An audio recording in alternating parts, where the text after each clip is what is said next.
Nesta parte da aula, nós veremos as órbitas de partículas no espaço-tempo de Schwarzschild e nós derivaremos as equações que descrevem as geodésicas do tipo tempo, que são as linhas de mundo descritas por partículas no espaço-tempo curvo.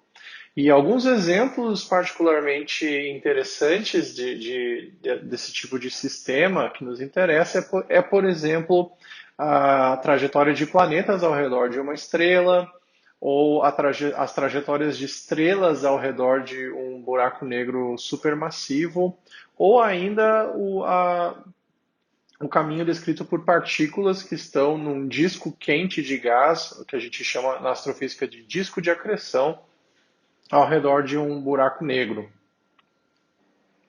Para poder acompanhar bem o restante da aula, eu sugiro fazer uma revisão de alguns conceitos importantes de mecânica clássica. Em particular, vai ajudar bastante a acompanhar essa parte da aula, ter um conforto com o problema da força central, da mecânica clássica, que é também conhecida como o problema de Kepler, a equação da energia, que caracteriza a órbita de uma partícula teste ao redor de uma massa central na mecânica clássica, como que é feita a derivação do potencial efetivo e o que é o potencial efetivo no caso do problema de Kepler, e as diferentes órbitas possíveis na gravitação newtoniana no problema de Kepler e as propriedades dessas órbitas.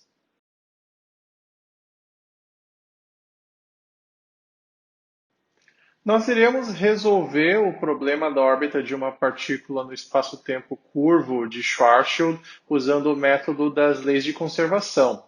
E para isso vamos escrever primeiramente os vetores de Killing associados às simetrias do espaço-tempo e depois derivarmos as leis de conservação associadas a essas simetrias. O primeiro vetor de Killing associado à simetria temporal da métrica, nós escrevemos dessa forma aqui, como nós já vimos no início da aula. O segundo vetor de Killing associado à conservação do momento angular, a ausência da coordenada θ, nós escrevemos dessa forma aqui. Procederemos agora a escrever as leis de conservação associadas a cada um desses vetores. Associado ao primeiro vetor de Killing Xi, existe esta lei de conservação. E como ele só possui a primeira componente, a componente zero, que é não nula, esse produto escalar ele pode ser escrito dessa forma aqui, onde eu já escrevi a componente em coordenadas do vetor velocidade da nossa partícula. E essa componente, então, ela pode ser escrita dessa maneira. Notando aqui que eu já estou fazendo G igual a C é igual a 1, estou adotando as unidades geometrizadas. E isso aqui é uma constante. Finalmente, nós podemos escrever essa equação, então, como dessa forma aqui.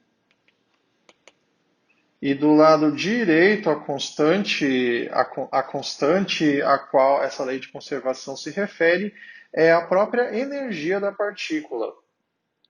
Ou, mais especificamente, ela é a energia específica, é a energia por unidade de massa da partícula.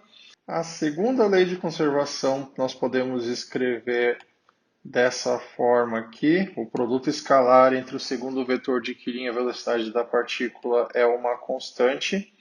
E da mesma forma que na equação anterior, o único termo que sobra no somatório do produto escalar vai ser esse termo aqui, que corresponde à coordenada 3, que nós podemos escrever como r ao quadrado, colocando explicitamente a componente da métrica correspondente, r ao quadrado, seno de θ, d φ de tal.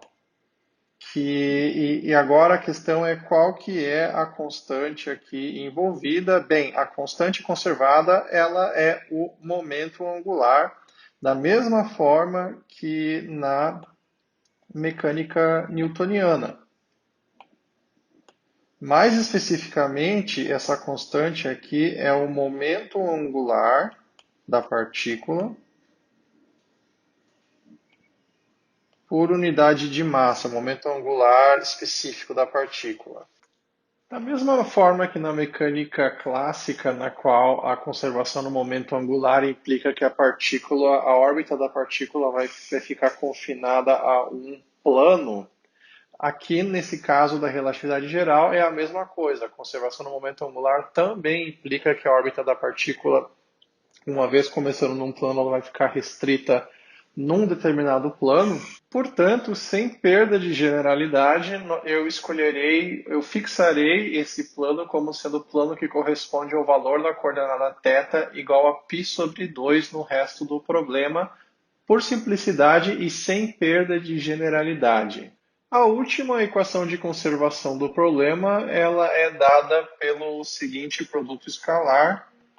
Ela é dada pelo produto escalar da velocidade da partícula, né, que caracteriza uma linha de mundo do tipo tempo, e esse produto escalar então pode ser aberto, escrito explicitamente da seguinte forma, levando em conta que nós temos aqui uma métrica diagonal.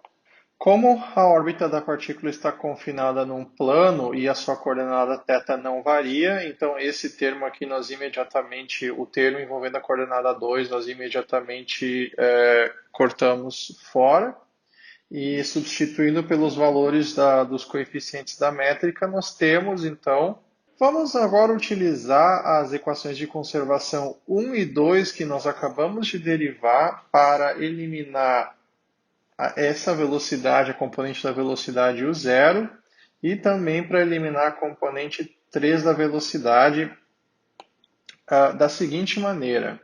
Esse primeiro termo aqui, usando a equação de conservação 1 derivada anteriormente, ele pode ser escrito da seguinte forma, nós substituímos esse u zero aqui, que é o dt sobre d tal, nós substituímos por essa expressão aqui envolvendo a energia da partícula e, portanto, esse termo aqui sobrará somente essa expressão aqui. E da mesma forma, nós vamos usar a segunda lei da conservação que nós derivamos anteriormente para simplificar esse termo aqui. Ele poderá ser escrito simplesmente como r ao quadrado vezes L ao quadrado sobre R na quarta, que vai dar então L ao quadrado sobre R ao quadrado. Portanto, a última equação de conservação resultante da combinação com as outras leis de conservação que nós vimos anteriormente, substituindo então esses termos em vermelho que eu acabei de trabalhar aqui, ela vai ficar então a seguinte expressão.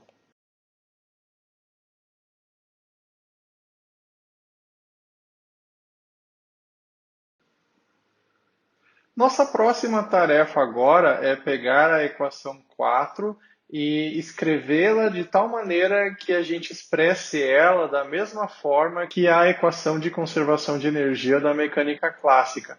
Ou seja, vamos colocar essa equação 4 como uma equação de energia para dali extrair então um potencial efetivo.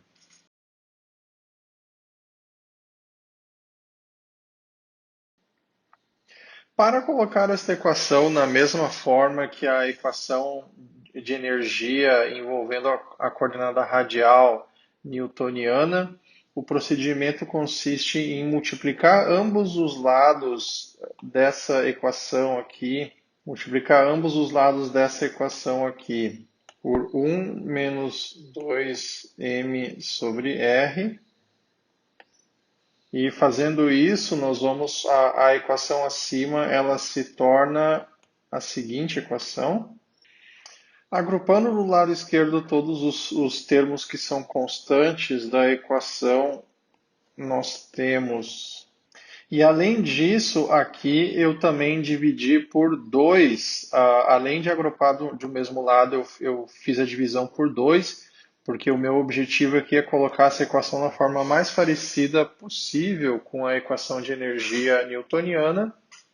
Agora, chamando esse lado esquerdo aqui, essa quantidade de uma quantidade que eu vou chamar aqui de epsilon, que é proporcional à energia da partícula, nós temos finalmente que nós chegamos à seguinte equação de energia. Se nós compararmos esta equação com a equação de energia correspondente do problema de Kepler da mecânica newtoniana, nós veremos que a única diferença entre esta equação e a equação newtoniana é a presença desse termo adicional, que é um termo novo que realmente não existia, não existe na mecânica newtoniana. Escrevendo a equação anterior dessa forma aqui, onde nós definimos então o potencial efetivo que está mostrado aqui. Então, o potencial efetivo correspondente à dinâmica de uma partícula no espaço-tempo de Schwarzschild pode ser escrito dessa forma aqui. A vantagem de se usar um potencial efetivo é que as mesmas técnicas que podem ser usadas para descrever e analisar órbitas de partículas da mecânica clássica, agora também podem ser transplantadas aqui para a relatividade geral e serem utilizadas as mesmas técnicas para analisar a dinâmica de partículas no espaço-tempo curvo, que é o que nós faremos agora. Observando essas expressões para a equação da energia e a expressão para o potencial efetivo, nós vemos que a órbita da partícula ela é descrita por dois parâmetros, a energia orbital e o momento angular. Vamos agora graficar o potencial efetivo para entender melhor as propriedades, como entender as órbitas baseando-se no potencial efetivo. Vamos agora desmembrar as contribuições desses diferentes termos para o potencial efetivo ao fazer o gráfico, começando com esse termo aqui, o termo de menos m sobre r, que é um termo puramente atrativo. E a contribuição desse termo no gráfico do potencial efetivo, ele diminui com r mais ou menos com essa cara aqui.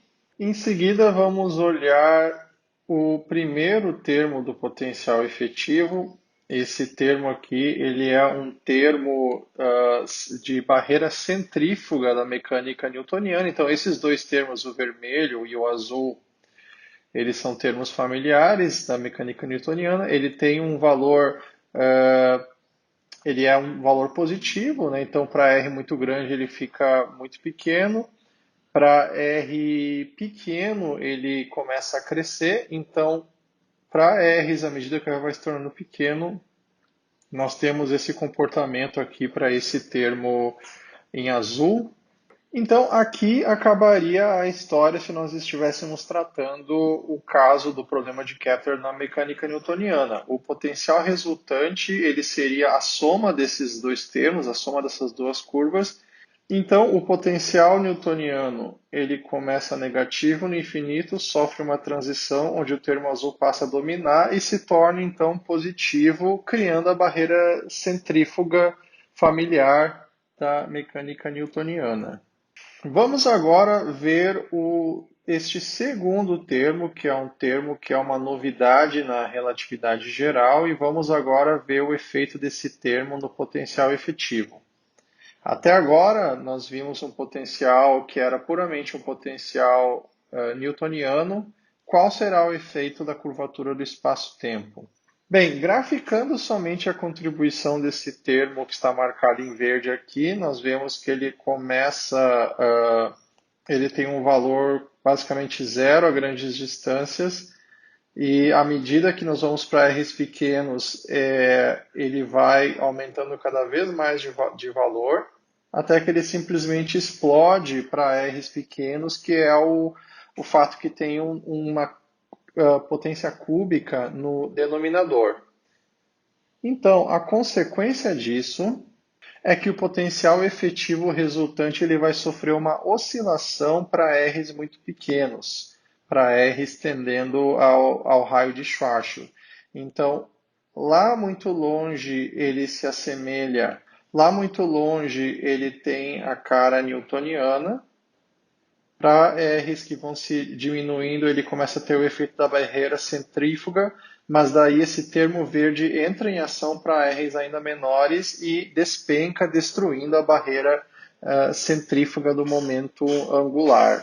Então, essa curva grossa aqui que eu acabei de desenhar, essa aqui então é o potencial efetivo de Schwarzschild.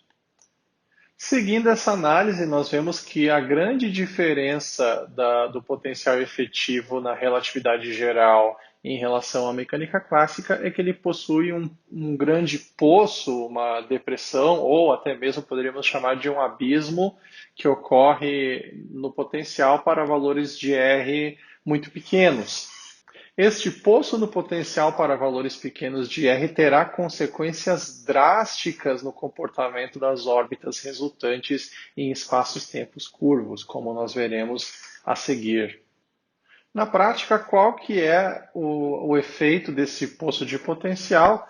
Bem, na mecânica newtoniana, uma partícula com uma certa quantidade de momento angular não nula vai ser impossível para essa partícula chegar em R igual a zero e cair e chegar no centro de atração, por causa da barreira centrífuga mostrada em azul no gráfico. Enquanto que na relatividade geral, pela presença do poço de potencial, no poço do potencial, agora se torna possível para a partícula cair e chegar até R igual a zero se a energia dela for suficientemente grande ou se o momento angular for suficientemente pequeno. Falando em momento angular, qual que é o efeito do momento angular na órbita da partícula? Bem, intuitivamente, nós sabemos que quanto maior for o momento angular da partícula, mais difícil vai ser para ela cair para o centro de atração, não é mesmo? É a barreira centrífuga imposta pelo momento angular. Concretamente, nós podemos fazer um pequeno experimento aqui, que é graficar o efeito da variação do momento angular no potencial efetivo. Então, aqui, em unidades arbitrárias, eu vou modificar o valor do momento angular específico. Aqui está um valor de 5. Nós vemos que tem uma determinada barreira centrífuga que tem um máximo que não está mostrado aqui no gráfico.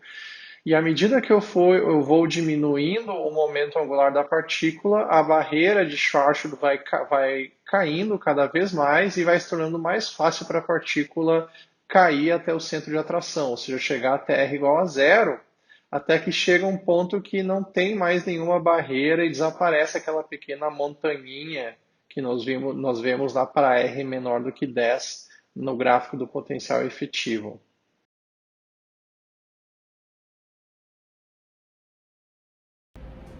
Agora que nós conseguimos obter uma equação da energia e derivamos um potencial efetivo na métrica de Schwarzschild, vamos ir adiante e fazer um catálogo dos diferentes tipos de órbitas que são possíveis para partículas no espaço-tempo de Schwarzschild.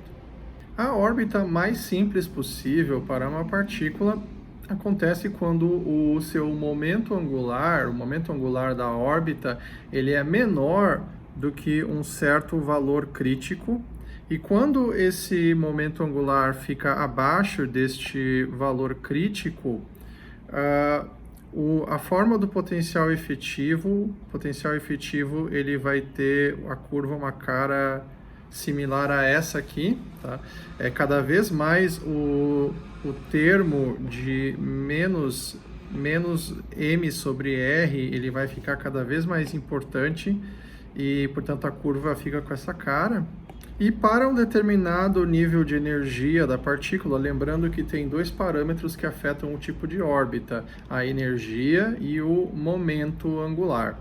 E para um determinado nível de energia, por exemplo, esse nível de energia vermelho que eu coloquei aqui, a órbita da partícula ela vai ser uma queda radial, então No caso do momento angular zero, por simplicidade, a partícula simplesmente vai ter uma queda perfeitamente radial na direção do objeto central, e caso tenha uma certa quantidade de momento angular entre zero e abaixo desse valor crítico, que nós calcularemos daqui a pouco que valor crítico é esse, a queda da partícula vai ser quase radial, ela vai estar um pouquinho entortada, mas ela é essencialmente radial.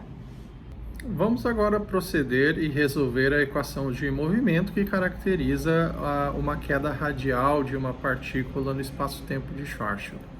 Nós vamos trabalhar com essa equação de energia aqui, com essa lei de conservação, e nós vamos operar nela para inferir qual que vai ser o comportamento, qual que vai ser o movimento resultante da partícula. E para isso nós vamos fazer uma análise análoga à que faríamos de uma queda livre radial na mecânica newtoniana. Nós vamos considerar uma partícula que vem do infinito, ela começa do infinito em repouso, a uma distância muito grande do centro de atração, e nós vamos ver o que acontece com essa partícula à medida que ela estiver livre, né? Estiver, portanto, em queda livre nesse espaço-tempo curvo. Bem, se a partícula ela inicia em repouso no infinito, nós fazemos R tender a infinito, notando que isso aqui é uma constante que é proporcional à energia a energia da partícula, né? E o que nós vamos fazer? Vamos fazer o R tender a infinito, e fazendo isso, esses três termos aqui, eles vão ser nulos no infinito. E por outro lado, como nós consideramos que a partícula inicia em repouso no infinito, o valor desse termo também é zero no infinito. Então, portanto, o valor da constante epsilon, que é associada à energia orbital, é zero. Tá? Então, esse valor aqui nós já fixamos o valor de uma das constantes. E a outra constante do problema nós já fixamos em zero. Vamos fixar aqui em zero porque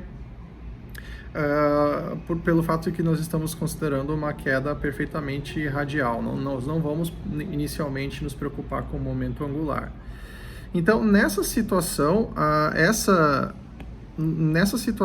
a equação da energia ela vai se simplificar e nós vamos obter a equação resultante zero, né, porque o epsilon é zero do lado esquerdo, é igual a dr d tal ao quadrado sobre 2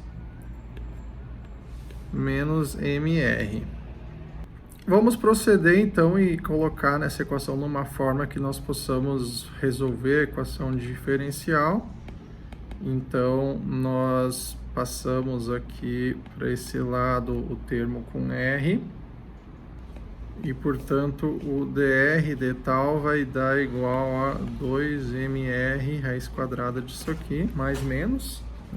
Então, no caso de uma partícula que está livre, largada do infinito, ela vai, a componente R da sua velocidade, ela vai ser o sinal apropriado é negativo, mas se nós quisermos lançar uma partícula para ela chegar no infinito, o sinal que nós devemos escolher aqui da solução é o positivo.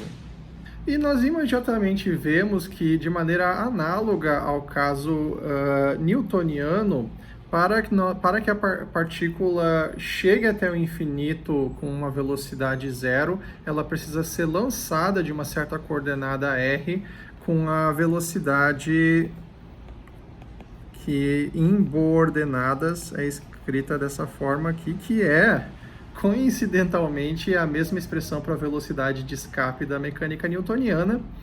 Nós só temos que atentar aqui que aqui nós estamos vendo a componente da velocidade em coordenadas de Schwarzschild. Tá?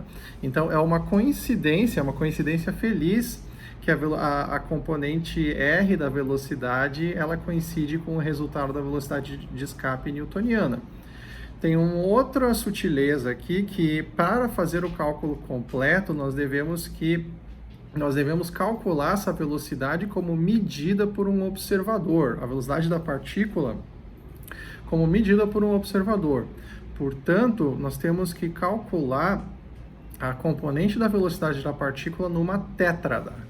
E o que vai acontecer se a gente fizer esse cálculo, eu não farei este cálculo aqui, mas o que vai acontecer é que o resultado dará idêntico. Então, a velocidade como medida por um observador de uma partícula coincide com a velocidade de escape newtoniana em coordenadas de Schwarzschild. Em particular, nós vemos que fazendo o limite, à medida que a coordenada R tender ao raio de Schwarzschild, ou seja, tender a 2m, o valor limite, o valor da componente da componente UR, ela tende a 1, ou seja, a velocidade da partícula, para ela chegar no infinito, ela tende à velocidade da luz, restaurando as unidades normais.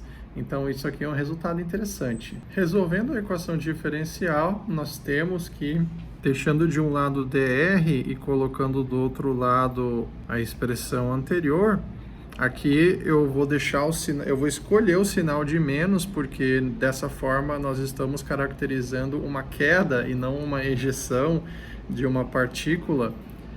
E vamos agora, o que nós vamos fazer? Nós vamos pegar e nós vamos agrupar de um lado os termos com R e do outro os termos que não envolvem o R, o termo com o tempo próprio.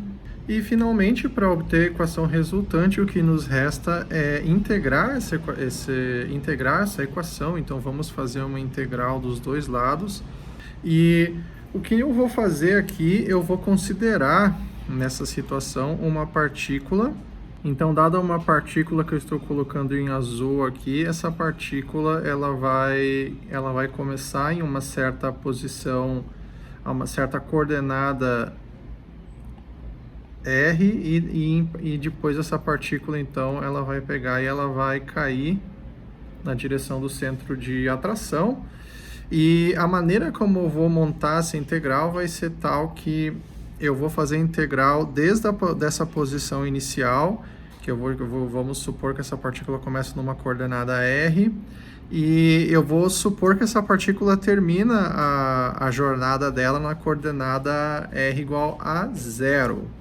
Ou seja, a pergunta que nós estamos fazendo ao montar a integral dessa forma é integrar o que vai acontecer com o movimento da partícula desde uma coordenada inicial R até um valor de R igual a 0, que no caso de um buraco negro, ela iria parar lá na singularidade central, no centro do buraco negro, que nós vamos ver, lembrando que teremos uma aula somente sobre a física de buracos negros e também buracos negros na astrofísica, na astronomia.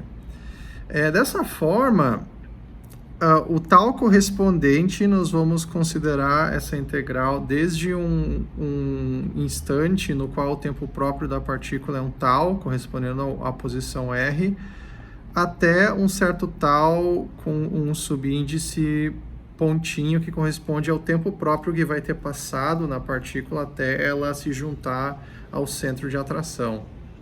Então, é essa integral aqui que nós estamos montando. E essa integral, então, dá esse resultado. E o sinal de menos dos dois lados cancela, né? Então, dá um mais. E resolvendo para R, nós acabamos obtendo a seguinte expressão para R. Então, nessa expressão aqui, nós vemos que a coordenada R da partícula ela vai diminuindo com o tempo, como se deveria esperar, à medida que o seu tempo próprio progredir. E nós podemos escrever essa equação de uma maneira ligeiramente diferente, que é substituindo essa diferença na expressão por um delta tal. E o que é esse delta tal aqui? Esse delta tal é quanto tempo vai se passar para a partícula desde a coordenada R, onde ela for solta, até ela chegar no centro de atração. Então, esse é o delta tal.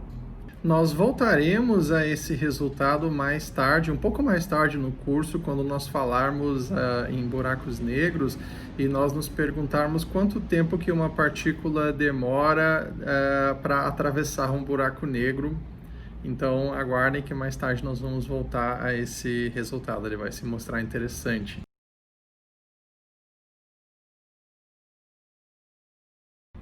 Consideremos agora o caso de órbitas circulares. Esse potencial efetivo mostrado aqui neste gráfico em função da coordenada r, quais são os únicos valores da energia orbital na qual é permitido para esses dois valores que a partícula possa descrever uma órbita circular nesse espaço-tempo. Então, tem só dois possíveis valores de energia aqui e, correspondentemente, há somente dois valores do raio dessa órbita da coordenada r associada. Então, o primeiro valor do nível de energia da partícula na qual ela pode ter uma órbita circular, ele corresponde a esse valor aqui, ou seja, neste caso, o valor do raio da órbita corresponde a esse valor aqui. E o segundo nível de energia, na qual também pode haver uma órbita circular, corresponde então a este nível de energia aqui. E o valor de R associado vai ser esse marcado aqui. Então, os níveis de energia correspondem aos dois extremos do potencial efetivo, no qual a partícula pode descrever essas órbitas circulares, seguindo o conceito que já foi visto em mecânica clássica. Considerando o centro de atração mostrado com o pontinho preto aqui nessa imagem, então nós vemos que a órbita que corresponde ao ponto máximo do potencial efetivo seria uma órbita circular mais interna, né?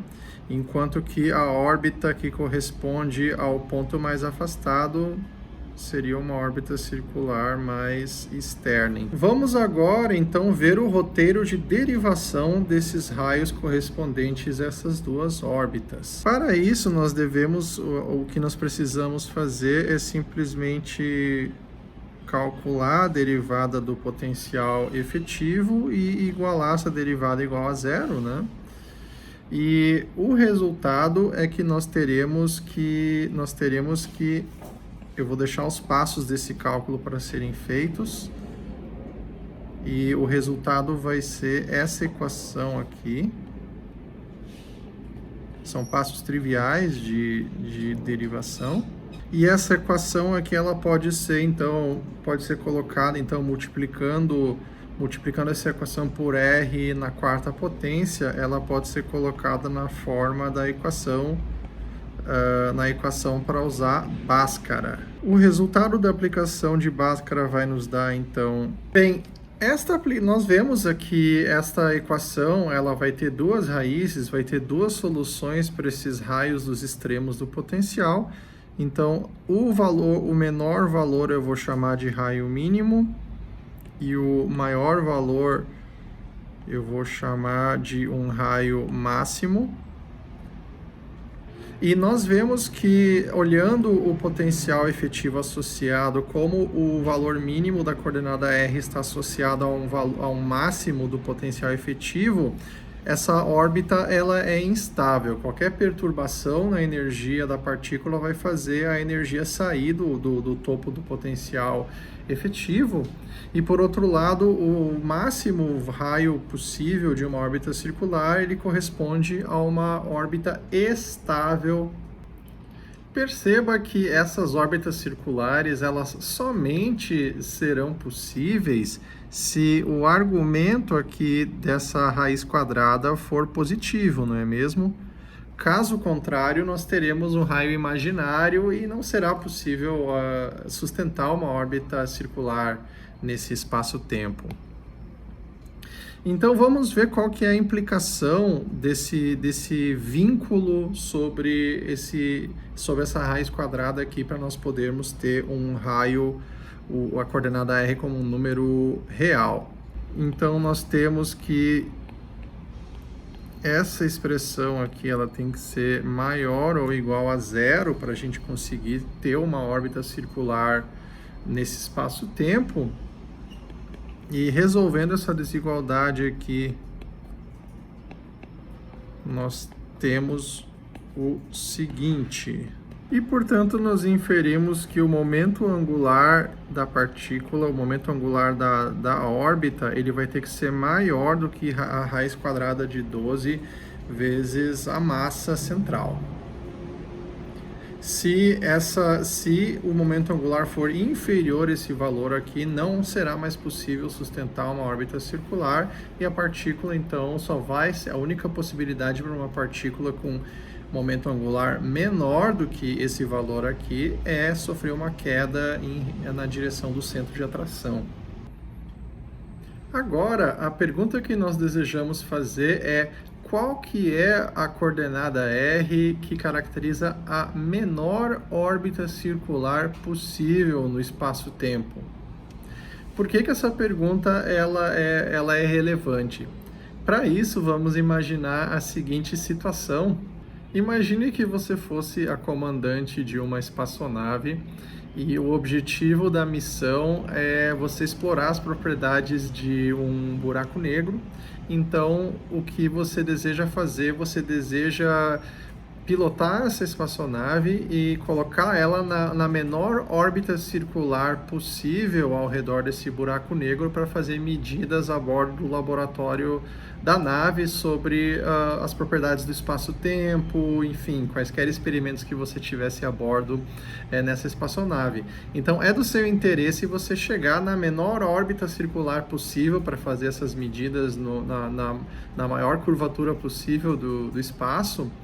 E essa é a questão. Então, qual que é a menor órbita mais próxima do buraco negro no qual você conseguiria manter essa espaçonave numa órbita circular estável, sem cair para dentro do buraco negro?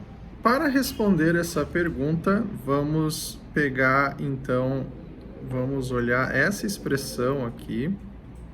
Vamos olhar essa expressão e vamos escolher o valor positivo que corresponde à raiz positiva aqui dessa equação, já que nós estamos interessados na menor órbita circular estável. O menor valor deste R aqui possível, ele acontecerá quando nós substituirmos aqui o menor momento angular permitido para essa órbita, que é igual a raiz quadrada de 12 vezes a massa do objeto central.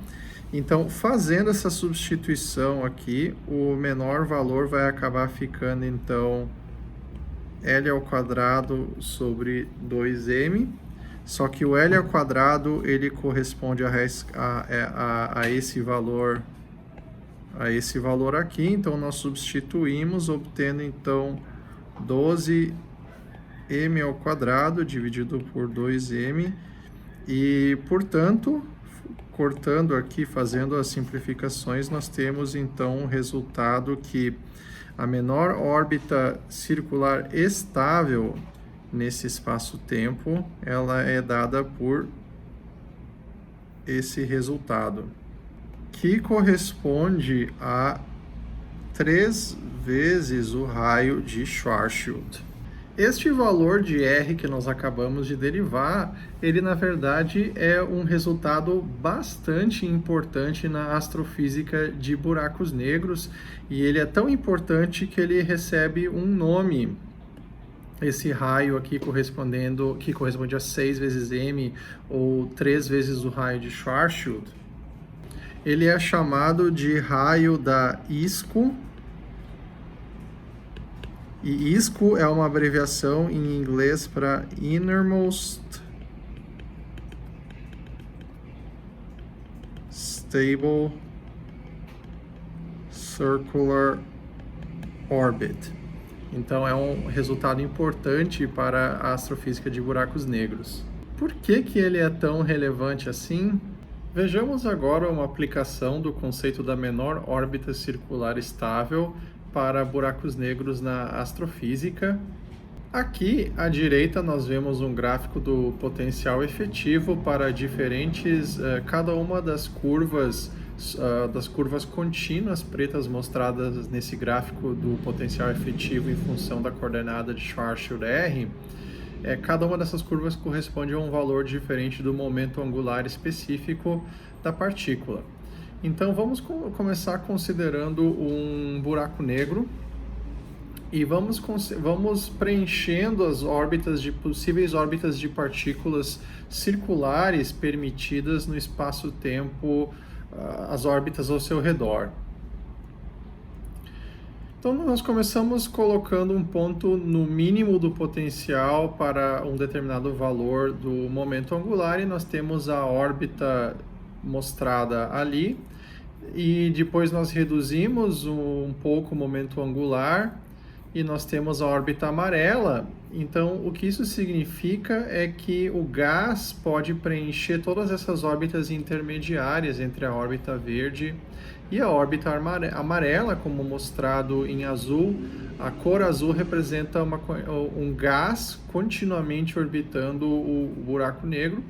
Então, se nós diminuirmos ainda mais o momento angular da partícula, nós teremos a órbita laranja.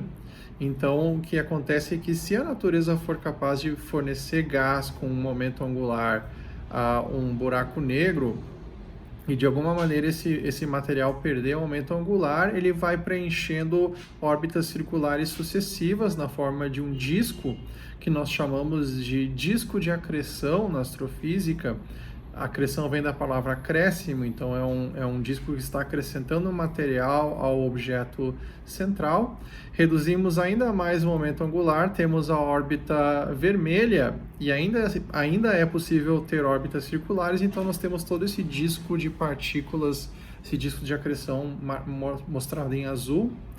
Mas o que acontece agora é que no momento em que nós chegamos no ponto vermelho no gráfico à direita, nós atingimos o menor valor de R no qual é possível sustentar uma órbita circular estável. E de fato agora, se por exemplo nós tentarmos colocar uma partícula numa órbita circular no ponto marrom mostrado no gráfico do potencial efetivo, o que vai acontecer é que não é possível mais manter órbitas circulares ao redor do buraco negro a uma coordenada R menor do que 6 vezes m. Então o que vai acontecer é que as partículas dentro desse círculo vermelho elas vão cair no buraco negro. O que acontece então é que na prática o resultado é que quando você tiver discos de acreção ao redor de buracos negros, esses discos eles vão ser como se fosse um long play de gás que vai ter um buraco, que é aquele buraco mostrado em branco no slide. E esse buraco branco, entre o buraco negro e a linha achurada, ele corresponde justamente a uma região de evacuação de gás que é interna a menor órbita circular estável. Então, o que acontece é que esse conceito da menor órbita circular estável, que nós acabamos de derivar do potencial efetivo, ele tem consequências observáveis na astrofísica. Então, de fato, a presença dessa região branca de evacuação dentro da menor órbita circular estável, ela vai ter consequências na radiação eletromagnética emitida por esses discos de acreção. Então, de fato, nós podemos testar e medir esse raio da menor órbita circular usando observações astronômicas de buracos negros que estão engolindo matéria. Uma propriedade interessante que pode ser demonstrada para órbitas circulares estáveis é a seguinte: uma órbita circular estável, ela obedece a seguinte equação: como a coordenada R dessa órbita ela é fixa, então o R ponto ele é igual a zero, a variação do R é igual a zero. Então isso implica na equação da energia que nós vimos anteriormente, escrevendo a equação da energia dessa forma aqui para órbitas circulares. O que acontece é que esse termo aqui ele será nulo, então, portanto, o epsilon será igual ao potencial efetivo. A outra propriedade da órbita circular estável é que o R ele é fixo e ele é fixo no valor de R max que nós derivamos anteriormente. E combinando os resultados dessas duas equações, essa equação e a equação de baixo, é possível então encontrar uma relação entre o momento angular da órbita e a coordenada r, e também é possível encontrar uma relação entre a energia orbital e o valor da coordenada r, ou seja, especificar o valor da órbita. Ao especificar o valor da órbita, você vai estar especificando o valor do momento angular e da energia da órbita também. Finalmente, é de interesse, ao se estudar uma órbita circular, calcular a velocidade, ou melhor, a tetravelocidade de uma partícula numa órbita circular, ou seja, calcular as componentes desse vetor. Decorre que, como o r não varia por ser uma órbita circular, a segunda componente dessa velocidade vai ser zero. Como a partícula está confinada num plano, a componente 2 também é zero. E colocando em evidência a derivada da coordenada t em relação ao tempo próprio, nós temos que a velocidade da partícula pode ser escrita dessa forma, onde esse dφ dt ele é análogo a uma velocidade angular. Ele não é uma velocidade real, porque ele não é, aqui ele não está sendo medido aqui por um observador. Então eu chamo isso de uma velocidade angular, mas na verdade é um análogo a uma velocidade angular. E por causa disso, eu vou escrever essa componente 3 aqui como um ômega, como se for em analogia à velocidade angular ômega tradicional da mecânica clássica. Eu não demonstrarei isso explicitamente, eu deixarei como um exercício, mas usando as relações que eu mencionei anteriormente, que podem ser derivadas entre o momento angular, a energia e a coordenada r, dá para demonstrar que esse análogo a uma velocidade angular ômega, ele pode ser escrito como a razão entre a massa central, m sobre r ao cubo, e a raiz quadrada de tudo isso aqui. E o interessante o motivo de eu estar mencionando este resultado para esse ômega aqui é que esta é exatamente a expressão para a velocidade angular de uma órbita circular na mecânica newtoniana. Ou seja, isso aqui é a velocidade kepleriana, ou melhor, a velocidade angular kepleriana. E isso aqui é uma coincidência, porque nós estamos usando as coordenadas de Schwarzschild. Se nós estivéssemos usando qualquer uma de todas as possíveis outros sistemas de coordenadas, esse resultado não daria igual ao resultado da mecânica. Portanto, nós temos que a velocidade da partícula ela pode ser escrita dessa maneira aqui, envolvendo esse ômega que eu mencionei anteriormente. E a questão agora é qual que é o valor dessa componente temporal da velocidade da partícula, o ut. Uma possível maneira de obter o valor de ut é se lembrar que para partículas seguindo linha de mundo do tipo tempo, essa relação é válida, é a relação que na verdade define a linha de mundo do tipo tempo. E completando os passos desse cálculo aqui, que eu também vou deixar como um exercício, o resultado é que você completando esse produto escalar aqui e resolvendo para a componente u zero, você obterá que a componente temporal, como resultado disso aqui, pode ser escrita como 3m sobre r na menos 1/2. Esta, portanto, nos dá as componentes embordenadas da velocidade de uma partícula numa órbita circular no espaço-tempo de Schwarzschild.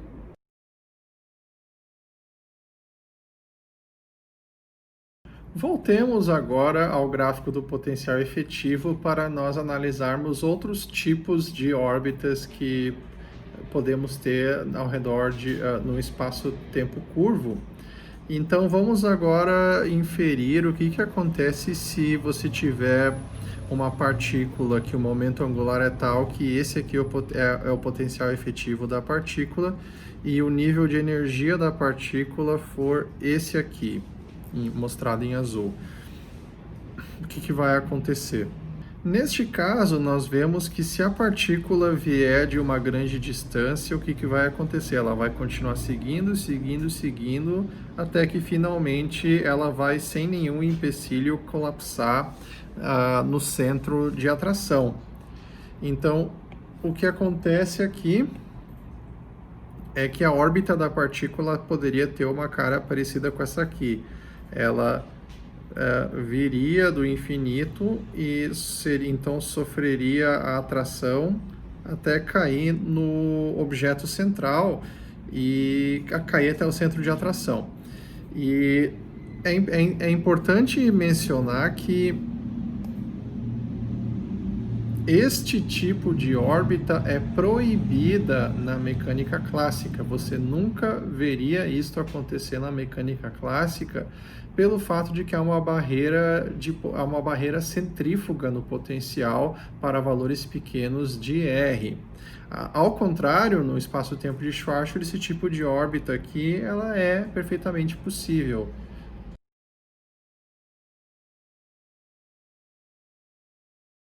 Consideremos agora uma segunda situação, que seria uma situação com o nível de energia mostrado em vermelho aqui. Então, nesse caso, nós vemos que se você largar uma partícula vindo de grandes distâncias, ela vai prosseguindo até ela bater aqui no potencial, e o que aconteceria é que nesse ponto ela seria refletida e voltaria para as grandes distâncias. Então, nesse caso, a órbita correspondente da partícula, ela seria algo semelhante a isso aqui. Ela seria, então, refletida para o infinito. E é interessante, nesse caso aqui, contrastar essa órbita com a órbita que seria correspondente na mecânica newtoniana. Na mecânica newtoniana, você veria uma partícula com parâmetros orbitais semelhantes a esse aqui. A partícula ela iria seguir uma órbita semelhante a essa aqui, que isso aqui então é uma hipérbole, né, na mecânica newtoniana, enquanto que no espaço-tempo de Schwarzschild nós vimos que é bastante diferente. Essa órbita vermelha que eu mostrei, essa órbita vermelha, a gente chama ela de uma órbita de espalhamento.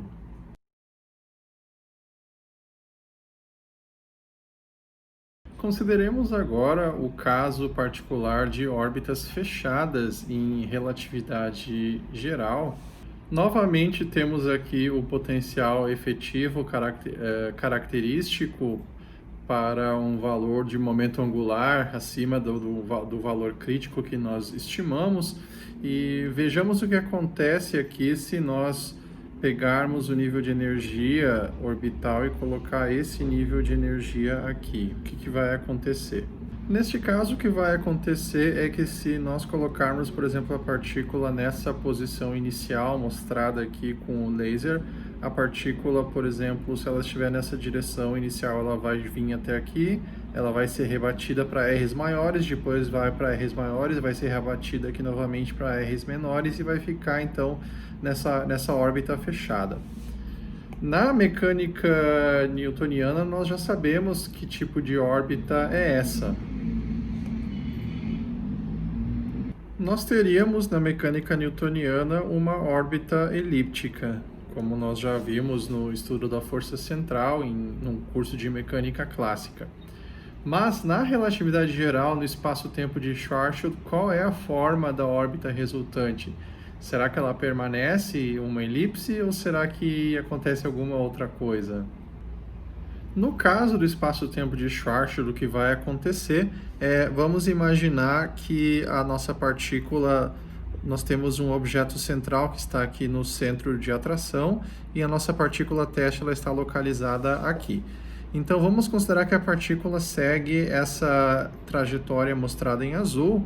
Então o que vai acontecer é que a partícula ela vai se movendo, vai chegar até o ponto mais distante da trajetória, o afélio, vai se aproximar até chegar na distância mais próxima possível aqui. Então nesse caso a distância aqui no caso seria a distância de periélio, que seria então essa distância marcada aqui, a distância mais próxima do objeto central da trajetória. Mas então o que vai acontecer é que ela completa a partícula, a metade da órbita, e o que vai acontecer é que a órbita ela vai avançar, o ângulo do periélio ele vai avançar. Então, anteriormente o periélio tinha acontecido aqui, e agora, quando a partícula, na próxima vez que ela completar uma volta ao redor da massa central, como estou mostrando aqui, ela vai completar metade da órbita num ângulo de periélio diferente. Então, isso nós chamamos de avanço do periélio ou a precessão do periélio, e isso é um fenômeno que não ocorre no problema de Kepler na mecânica clássica, esse avanço do periélio, esse avanço do ângulo em que acontece ao longo da órbita a distância de menor aproximação entre a partícula e a massa central. No problema de dois corpos, isso não acontece. Isso pode acontecer na mecânica clássica se houverem vários corpos, tá? E você tiver um potencial gravitacional mais complexo, mas no problema de dois corpos isso não pode acontecer. Então, e isso acontece mesmo para dois corpos, mesmo para o problema de Kepler na relatividade geral.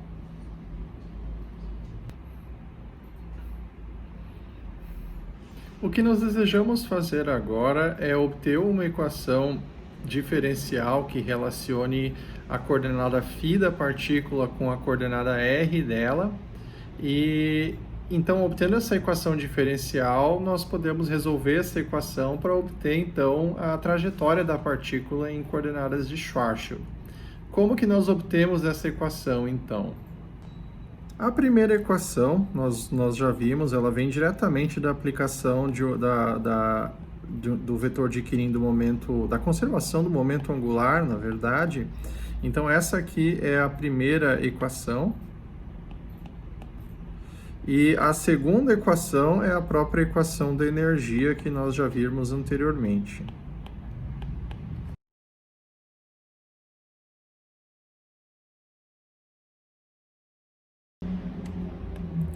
O que nós queremos nesse caso dessa equação, nós queremos isolar a derivada de R em relação ao tempo próprio da partícula.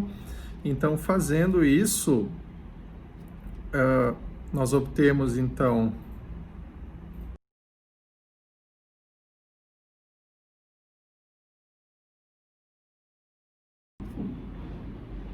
e agora, dividindo a equação 1 pela equação 2, nós obtemos finalmente a seguinte equação diferencial, que é a equação que nós desejamos.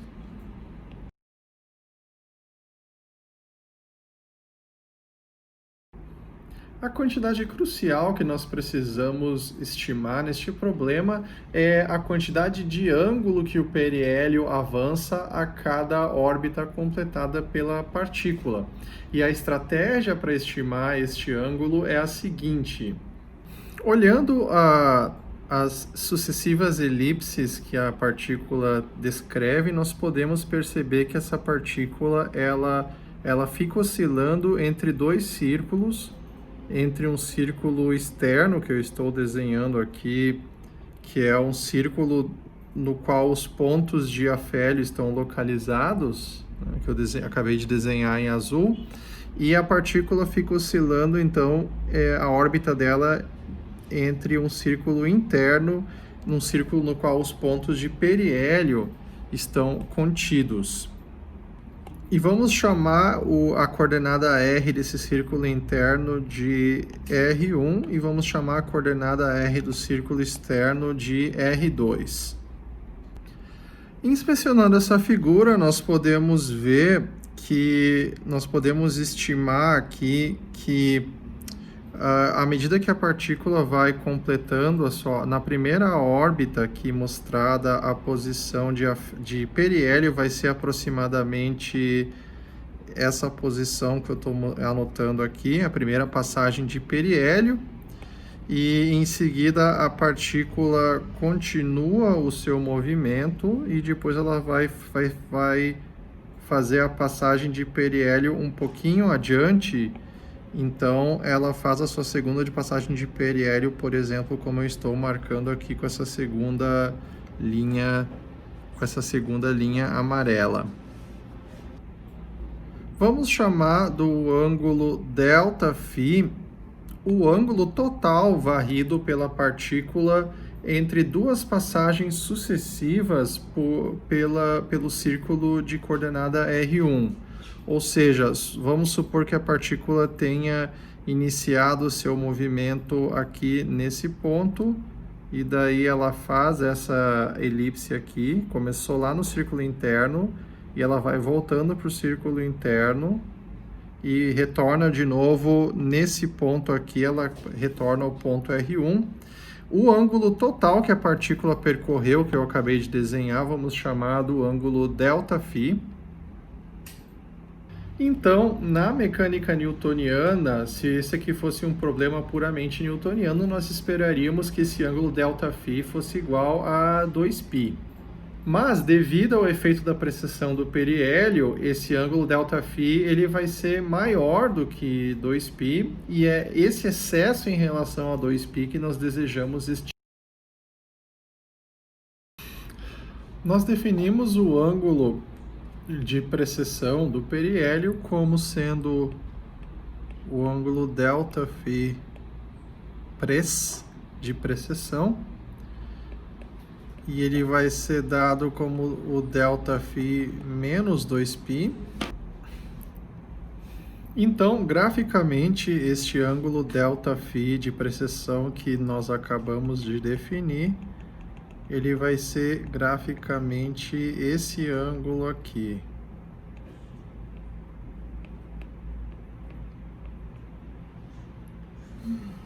O próximo passo no cálculo, ele consiste em nós definirmos um ângulo ΔΨ, ou seja, tem vários ângulos aqui que nós estamos definindo, mas agora esse próximo vai matar o problema, e esse próximo ângulo aqui nós vamos definir como a integral do ângulo entre os raios R1 e R2 que eu defini anteriormente. Então, esse ângulo ΔΨ ele vai ser o ângulo varrido pela partícula ao completar metade de uma órbita, ou seja, o ângulo que ela vai varrer entre aquele círculo externo de raio R2 e o círculo interno de raio R1, ou seja, o ângulo varrido entre o afélio e o periélio. E esse ângulo aqui ele vai ser dado olhando a equação que nós derivamos anteriormente. Como eu mencionei que esse ângulo ΔΨ ele é o ângulo coberto entre o afélio e o periélio, então ele vai corresponder ao ângulo varrido para a partícula fazer metade de uma volta. Pela simetria, então, o ΔΦ ele vai ser exatamente igual ao dobro desse ângulo aqui que nós agora aprendemos a calcular explicitamente com essa integral, pela simetria do problema. E, portanto, nós finalmente temos uma maneira explícita de calcular o ângulo de precessão do periélio, como sendo dado por ΔΦ menos 2π, que vai ser finalmente dado por essa expressão aqui, e, portanto, onde o ΔΨ é dado pela integral acima. Como pode ser inferido olhando para a integral que eu acabei de escrever, a chave para calcular a precessão, o efeito de precessão do periélio causado pela curvatura do espaço-tempo é resolver essa integral. E infelizmente essa integral ela não é fácil de se resolver analiticamente, tá? Então, o caminho para se obter uma resposta aproximada, uma solução aproximada para essa integral, é fazer uma aproximação até primeira ordem dos efeitos relativísticos. Então, o roteiro para se calcular essa integral é restaurar as unidades físicas, ou seja, saídas de unidades geometrizadas, colocando os termos de G e os termos de C, colocando Gzão e C ao quadrado nos termos da integral, ou seja, tem que olhar para restaurar esses termos para voltar a ter a dimensão correta. E em segundo lugar, somente manter os termos envolvendo 1 sobre o quadrado da velocidade da luz até a primeira ordem, ou seja, fazer o cálculo correto até a primeira ordem das correções relativísticas. E assim, fazendo essas operações, você terá uma integral que você pode trabalhar e resolver analiticamente. E o que eu vou colocar aqui vai ser o resultado para o ΔΦ de precessão, para o ângulo de precessão, até a aproximação de primeira ordem dos efeitos relativísticos. E a resposta é essa. Mantendo o espírito da primeira ordem, nós podemos ver então que nós chegamos a uma resposta, ou pelo menos estamos seguindo um roteiro que nos leva a essa resposta de primeira ordem, que aparece a constante, esse momento angular. E mantendo esse espírito, nós podemos eliminar o momento angular, relacionando ele explicitamente com as propriedades da órbita, com o semi-eixo maior da órbita elíptica e com a excentricidade da órbita elíptica.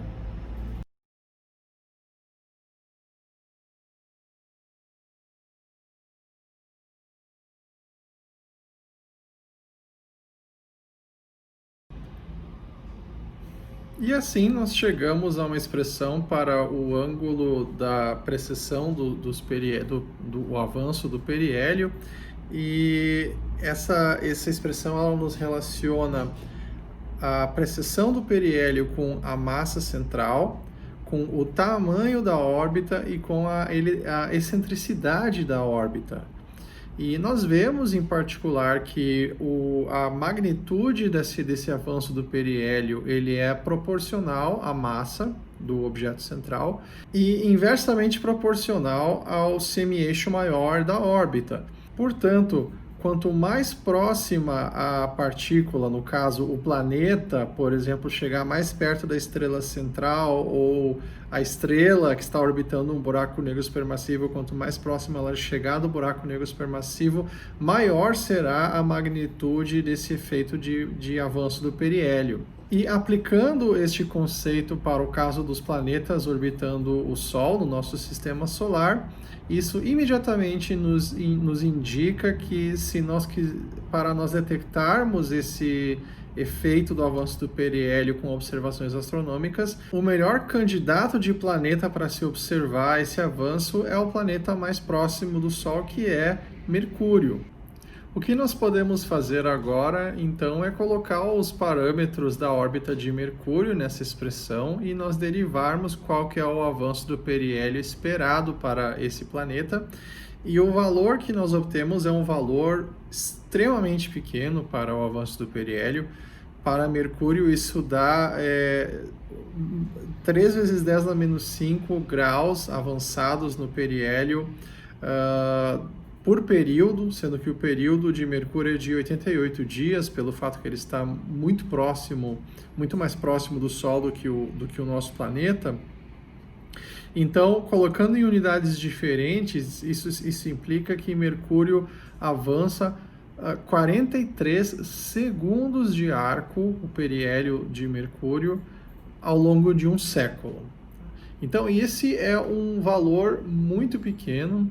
Para efeito de comparação, isso corresponde a um avanço menor do que, ao longo de um século, o periélio de Mercúrio avança no céu uma distância angular menor do que o tamanho aparente de Vênus, que é de 61 segundos de arco. Então, foi necessário observações astronômicas com uma ótima precisão ao longo de muito tempo, e nós acabamos observando esse avanço do periélio de Mercúrio, que foi uma das grandes comprovações da validade da teoria da relatividade geral. Para efeito de comparação, o avanço deste ângulo para o pulsar binário PSR 1913-16, que é um pulsar binário que é usado para fazer testes de relatividade, esse avanço do ângulo corresponde a 4 graus por ano, ou seja, muito maior do que Mercúrio. Finalmente, nós observamos o avanço do periélio numa situação bastante incomum. Foi no caso da órbita de uma estrela chamada de estrela S2, que é uma das estrelas que está orbitando o buraco negro no centro da nossa galáxia, Sagitário A estrela. O período dessa órbita dessa estrela é de 15 anos somente. A massa do buraco negro central é de 4 milhões de sóis. E essa estrela, ela chega até uma distância de periélio comparativamente somente 120 unidades astronômicas, mas em raios de Schwarzschild, dessa estrela chega a uma distância de cerca de 1000 raios de Schwarzschild de pericentro do buraco negro. E o ângulo de avanço do periélio a cada período de 15 anos é de 12 minutos de arco, que é um valor que foi detectado, foi medido com observações, e, portanto, esse efeito de relatividade geral já foi medido em vários ambientes astrofísicos diferentes, no nosso sistema solar e muito longe dele, até mesmo no centro da nossa galáxia.